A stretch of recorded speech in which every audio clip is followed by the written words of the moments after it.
Hello friends, कैसे हैं आप सब। आज की अपनी इस वीडियो में हम अपना नेक्स्ट टेंस से स्टार्ट करेंगे, फ्यूचर इंडेफिनिट टेंस। इसके पहले के सभी टेंस हम पहले की वीडियोस में कवर कर चुके हैं। अगर आपने मेरी पहले की वीडियोस नहीं देखी हैं तो उसके लिए मैंने नीचे डिस्क्रिप्शन बॉक्स में आपके लिए लिंक शेयर कर दिया है, आप उसमें जाके उन्हें देख सकते हैं। चलिए हम शुरू करते हैं अपना फ्यूचर इंडेफिनिट टेंस। देखिए, फ्यूचर इंडेफिनिट टेंस, ये अब हम फ्यूचर टेंस स्टार्ट कर रहे हैं जिसमें कोई भी काम अभी हमारा हुआ नहीं है, होगा। इसीलिए इसमें हम इन वाक्यों के जो अंत में इनकी जो पहचान होती है हिंदी में, उसमें गा, गे, गी ये शब्द लगते हैं लास्ट में इसमें। जैसे हम इसके सेंटेंस फॉर्मेशन अगर इंग्लिश में बनानी होगी तो हम उसको कैसे बनाएंगे, सब्जेक्ट लिखेंगे पहले उसमें, फिर इसमें हम हेल्पिंग वर्ब यूज़ करेंगे, विल या फिर शैल। ये हम सब्जेक्ट के अकॉर्डिंग देखेंगे कि उसमें विल लगेगा या शैल, दोनों में से कोई भी एक वर्ड लगाएंगे, हेल्पिंग वर्ब लगाएंगे, first form of the verb लगाएंगे उसके बाद, और फिर ऑब्जेक्ट का यूज़ करेंगे। अब देखिए, शैल किसके साथ यूज़ होता है और विल किसके साथ यूज़ होता है। जब भी आपका सब्जेक्ट शैल कब लगेगा, जब आई या वी होगा, आपका सब्जेक्ट आई या वी होगा, कोई भी सेंटेंस आपका मैं से शुरू होगा या हम से शुरू होगा, तब आप शैल लगाएंगे। और बाकी सारे केसेस में, अनदर केसेस में आप विल लगाएंगे। जैसे ही, शी, इट, यू, दे, या किसी का नाम होगा, कोई प्लूरल होंगे, सबके साथ आप विल का यूज़ करेंगे। इसके अगर हमें नेगेटिव सेंटेंस बनाना होगा, नेगेटिव फॉर्म बनानी होगी, तो उसके लिए सिंपल हम जो भी इसमें हेल्पिंग वर्ब यूज़ करेंगे, जो भी इसमें सेंटेंस में सुटेबल होगा, विल या शैल, उसके बाद में हम नॉट का यूज़ करेंगे। तो इसकी सेंटेंस फॉर्मेशन नेगेटिव में क्या बन जाएगी, सब्जेक्ट लिखेंगे पहले, विल या शैल में से कोई एक चीज़ लगाएंगे, नॉट लगाएंगे उनके साथ, वर्ब की फर्स्ट फॉर्म यूज़ करेंगे और फिर ऑब्जेक्ट लगाएंगे। इसी तरह से जब हमें इसको इंटेरोगेटिव फॉर्म में लिखना होगा, मतलब इसका क्वेश्चन बनाना होगा इस टेंस में, तो हम किस तरह से लिखेंगे उसे देखिए। पहले उसमें हम विल या शैल सबसे स्टार्टिंग में लिख देंगे। जैसे मैंने आपको पहले की वीडियोस में भी अपने बताया कि इंटेरोगेटिव सेंटेंस बनाने के लिए हम जो भी उसमें सेंटेंस में टेंस हम हेल्पिंग वर्ब यूज़ करते हैं, उसको हम स्टार्टिंग में लिख देते हैं, तो हमारा इंटेरोगेटिव सेंटेंस बन जाता है। बाकी इसमें सारा रूल सेम रहेगा। विल या शैल जो भी आपने यूज़ करा है अपने सेंटेंस में, जो भी सूटेबल है सब्जेक्ट के अकॉर्डिंग, पहले वो लगाएंगे, उसके बाद सब्जेक्ट लिखेंगे, वर्ब की फर्स्ट फॉर्म लिखेंगे, ऑब्जेक्ट लगाएंगे और लास्ट में क्वेश्चन मार्क लगाना नहीं भूलेंगे। इंटेरोगेटिव सेंटेंस में लास्ट में क्वेश्चन मार्क ज़रूर पुट करेंगे।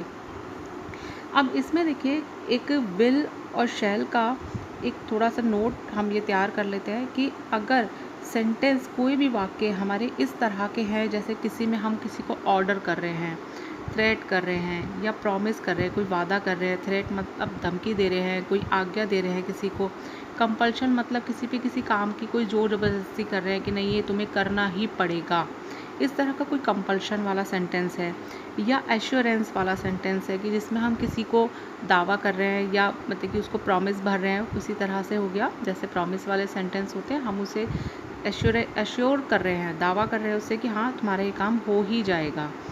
डिटर्मिनेशन यानी कि कोई इच्छा शक्ति है आपकी कि हाँ मैं ये करके ही रहूँगा।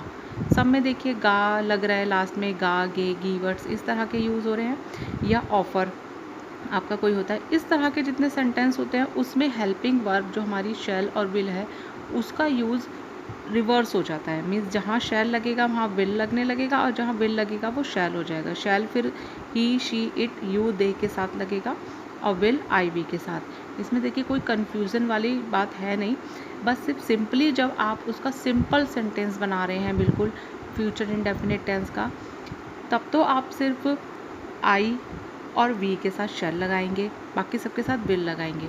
लेकिन अगर कोई आप स्पेशल सेंटेंस लिख रहे हैं, जैसे किसी में आप किसी को ऑर्डर, थ्रेट, प्रॉमिस इस तरह के कोई सेंटेंस लिख रहे हैं, सिर्फ उसी केस में आप उसको रिवर्स करेंगे, मतलब उल्टा लिखेंगे, विल की जगह शैल और शैल की जगह विल। बाकी सब में वही रहेगा, आई और वी के साथ शैल लगेगा सिंपल फ्यूचर टेंस में। अब इसके जो हमने डिफरेंट वाले पढ़े हैं, ये इसके हम थोड़े से एग्जांपल्स कर लेते हैं ताकि आपको क्लियर हो जाए। देखिए, ये एक थ्रेट का मैंने एग्जांपल लिया है। Lazy students shall be punished, जितने भी आलसी बच्चे हैं, आलसी स्टूडेंट्स हैं, उनको पनिशमेंट मिलेगी, उनको पनिश किया जाएगा, सज़ा मिलेगी, सज़ा दी जाएगी। तो इस तरह की जितने भी वाक्य हैं ये थ्रेट में आते हैं कि धमकी दी जा रही है कि अगर उन्होंने अपना आलस नहीं छोड़ा या वो आलसी बने रहे तो उनको पनिश किया जाएगा, सज़ा दी जाएगी। नेक्स्ट हमारा ऑर्डर का एग्जाम्पल है, यू शैल गो देयर। इसमें हम देखिए सिंपली किसी को नहीं बोल रहे हैं, इसमें हम कंपल्शन के साथ बोल रहे हैं कि किसी को आज्ञा दे रहे हैं, तुम वहाँ जाओगे, तुम वहाँ जाओ, ठीक है, यू शैल गो देयर। अगर ये सिंपल होता तो हम इसमें ये नहीं लगाते, हम इसमें फिर यू के साथ विल लगाते। ये ऑर्डर वाला सेंटेंस है इसलिए हमने इसके साथ शैल लगाया है। देखिए पहले सब्जेक्ट लगाएंगे, इसमें भी सेंटेंस फॉर्मेशन हमारी सेम रहेगी, सिर्फ हेल्पिंग वर्ब चेंज होगी। यू सब्जेक्ट है हमारा, इसमें यू लिखेंगे सब्जेक्ट, उसके बाद हेल्पिंग वर्ब हम शैल लगाएंगे। अगर ऑर्डर वाला सेंटेंस है तो इसलिए शैल लगाया है, अदरवाइज हम इसमें विल लगाते अगर सिंपल सेंटेंस होता। गो देयर जो भी हमारा वर्ब का फॉर्म है, फर्स्ट फॉर्म यूज़ कर ली हमने गो, और फिर उसके बाद जो भी हमारा ऑब्जेक्ट है वो सब आ जाएगा। नेक्स्ट एग्जाम्पल है हमारा, जैसे हम किसी को एश्योरेंस दे रहे हैं किसी चीज़ की, you shall have what ever you need. तुम्हारे पास वो सब कुछ होगा या सब कुछ तुम्हें वो मिलेगा जो तुम्हें चाहिए, जिसकी तुम्हें ज़रूरत है, यू नीड। यू के साथ देखिए हमने यहाँ भी शैल लगाया है क्योंकि एक ये डिफरेंट टाइप का सेंटेंस है, फ्यूचर इंडेफिनिट का सिंपल नहीं है, एश्योरेंस वाला सेंटेंस है, इसलिए हमने इसमें यू सब्जेक्ट के बाद शैल लगाया है। हैव इसमें हमने एज अ वर्ब यूज़ करा है, ये हमारा मेन वर्ब है कि हमारे पास होगा, तुम्हारे पास, यू मतलब तुम्हारे पास या आपके पास होगा। ये अपने पास कोई जब चीज़ होती है उसके लिए में हम हैव का यूज़ करते हैं। वॉट एवर मीन्स जो भी कुछ आप चाहते हो, यू नीड जो भी तुम्हें ज़रूरत है जिस चीज़ की भी। नेक्स्ट हमारा एग्जाम्पल है ऑफ़र का, I will carry that for you. मैं ये तुम्हारे लिए उठा लूँगा, मैं इसे कैरी कर लूँगा तुम्हारे लिए। आई के साथ वैसे देखिए मैंने आपको बताया सिंपल फ्यूचर इंडेफिनिट टेंस में हम आई के साथ शैल का यूज़ करते हैं, बट ये ऑफ़र है, यानी कि हम किसी को उसकी मदद करने के लिए ऑफ़र कर रहे हैं कि लाइए हम आपकी मदद कर देते हैं, हम किसी को ऑफ़र कर रहे हैं मदद करने के लिए, तो इसमें हम आई के साथ विल का यूज़ करेंगे।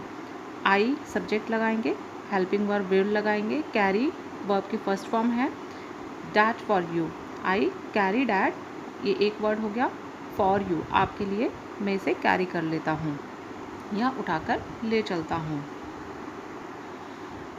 अब आगे हम इसके यूजेस देख लेते हैं कि इस टेंस का यूज़ हम किस किस कंडीशंस में करते हैं। ये कुछ कंडीशंस मैंने आपके लिए नोट डाउन की हैं कि जहाँ हम फ्यूचर इंडेफिनिट टेंस का यूज़ करते हैं। फर्स्ट कंडीशन है हमारी, to express an action that is likely to take place in the future, कि फ्यूचर में यानी कि कोई भी काम जो होने वाला है उसको एक्सप्रेस करने के लिए, उसको बताने के लिए हम फ्यूचर इंडेफिनिट टेंस का यूज़ करते हैं। यानी कि इसमें हम सिंपल सेंटेंसेस के बारे में बात करेंगे कि जैसे किसी में हम ये एक्सप्रेशंस यूज़ कर सकते हैं। एक्सप्रेशंस मतलब कुछ इस तरह के शब्द यूज़ कर सकते हैं, वर्ड यूज़ कर सकते हैं जिससे हमें पता चले कि वो कोई काम अभी हुआ नहीं है, कल होगा, परसों होगा या नेक्स्ट मंथ होगा, नेक्स्ट ईयर होगा।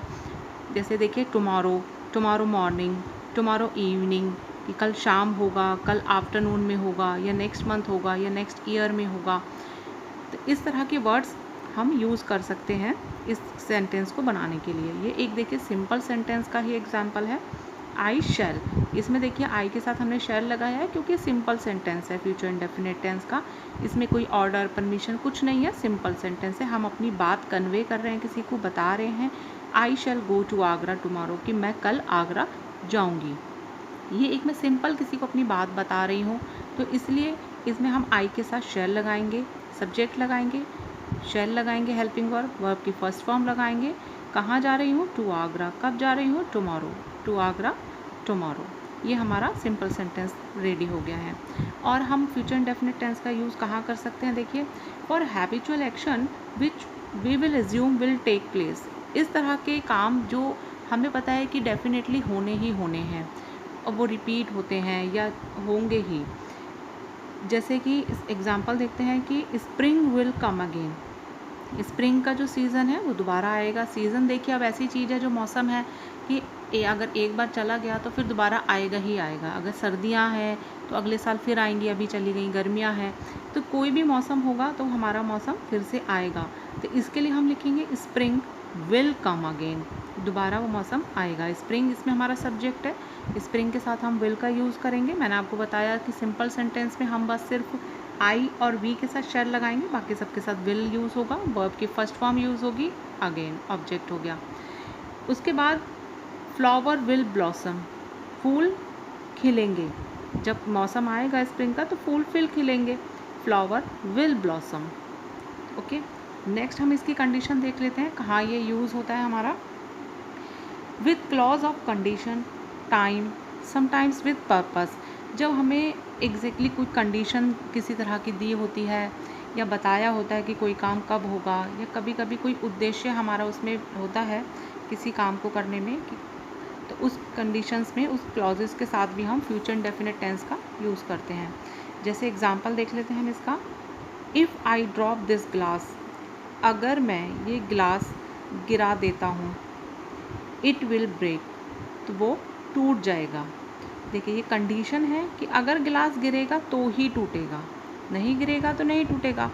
ठीक है, तो ये कंडीशन हो गई हमारी। If I drop this glass, अगर मैं ये ग्लास गिराता हूँ तो वह टूट जाएगा।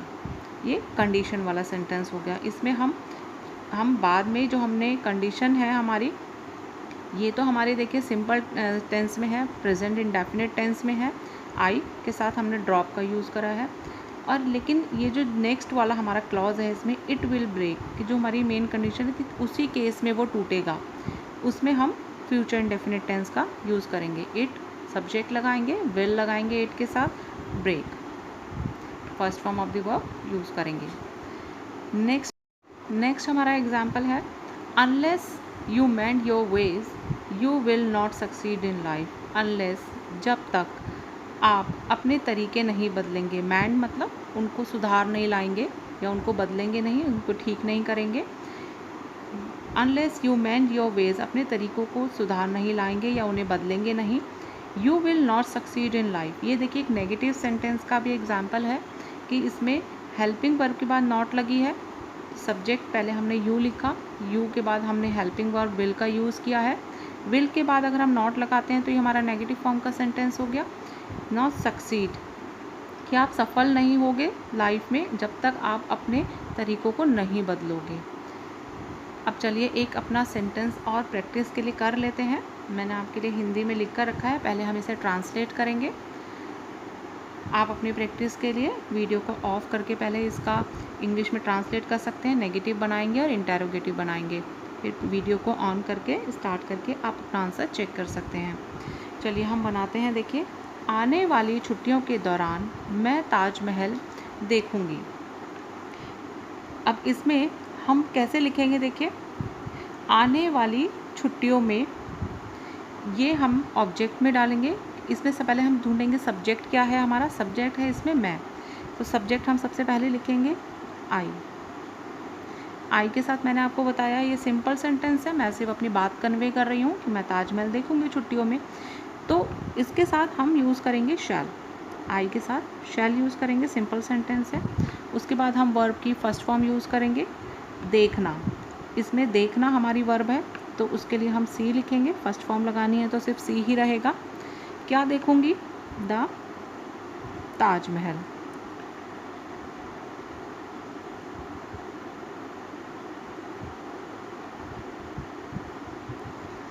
ताजमहल कब देखूंगी, छुट्टियों के दौरान, मीन्स ड्यूरिंग द, आने वाली छुट्टियां हैं तो आने वाली के लिए हम लिखेंगे coming holidays, during the coming holidays.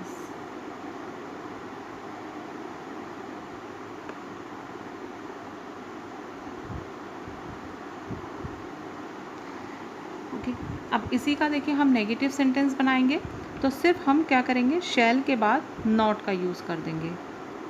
Negative बनाने के लिए इसका सिर्फ शैल के बाद हमें नॉट लिखना है, बस सब कुछ सेम रहेगा, एज इट इज़ लिखना है। आई शैल नॉट, मीन्स आने वाली छुट्टियों के दौरान मैं ताजमहल नहीं देखूंगी। I shall not see the Taj Mahal during the coming holidays.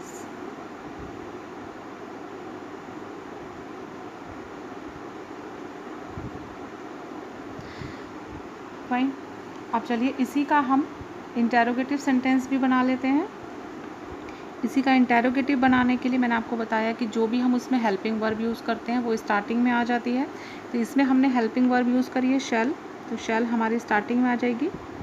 शैल आई, इसका बन जाएगा क्या आने वाली छुट्टियों के दौरान मैं ताजमहल देखूंगी। Shall I see the Taj Mahal.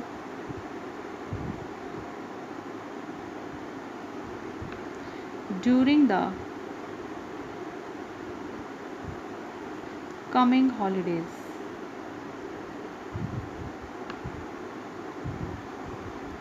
और लास्ट में हम लगाएंगे अपना क्वेश्चन मार्क। ये बहुत इम्पॉर्टेंट है, ये लगाना नहीं भूलेंगे। ये हमारा सेंटेंस कंप्लीट हो गया। आई होप आपको मेरी वीडियो पसंद आई होगी, समझ आई होगी। अगर आपको मेरी वीडियो पसंद आई है तो प्लीज़ लाइक एंड शेयर करना ना भूलिएगा। चलिए अब मिलते हैं अपने नेक्स्ट वीडियो में अगले टेंस के साथ। Till then bye bye.